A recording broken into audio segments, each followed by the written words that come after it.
5 years ago in March 2021, I gave birth to my first child, and what followed were the two worst but most pivotal years of my life. And if you follow me, it's probably at this point that you're wondering why on earth I'm talking about this. It has nothing to do with my normal content, and to be honest, I feel very uncomfortable talking about this, but it will all make sense in a second. Trigger warning for all of the things here. I had a very traumatic birth, and I would spare you the details, but I think the details are kind of important. So maybe don't watch this if you're pregnant. I had a 36-hour labour. For 30 of those 36 hours, I was in a panic-stricken state. I had an epidural that only worked down one side of my body, so I was in excruciating pain. When I eventually did give birth, there were complications. My son was born unresponsive.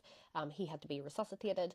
He did come around and everything was fine. But then when he was given to me, I started hemorrhaging. I lost 2.5 litres of blood and had a retained placenta, which do not Google. I had to be taken for emergency surgery, and as I was being wheeled to theatre, I was going in and out of consciousness, fully convinced that I was going to die. When I came around after the surgery, I was having a blood transfusion, and I was pretty much immediately handed my screaming baby, and my husband was told he had to leave because it was COVID times. And I remember looking down at this crying baby that I couldn't console because I could barely move, and I thought, okay, well, I have failed at every hurdle of being a mother so far, and I just felt like I could not do this. After that, I spiraled into a severe postnatal depression. I didn't really feel sad. It wasn't that I felt down, I just felt gone. The whole part of me that existed before I had a baby disappeared when I gave birth, but also this new mother version of me that I expected to find, that didn't come. And I raw dogged it for like 7 months with no help at all, but eventually it got to a point where I had to go to the GP.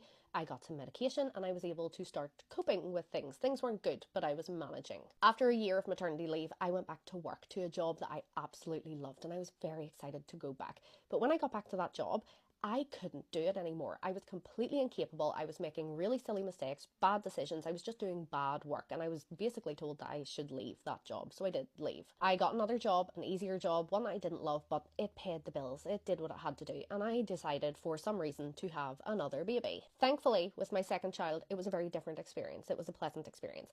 And when I was on maternity leave with her, I decided to start creating content. And it wasn't that deep at first. I just wanted to sharpen my social media skills so I could maybe get a better job eventually.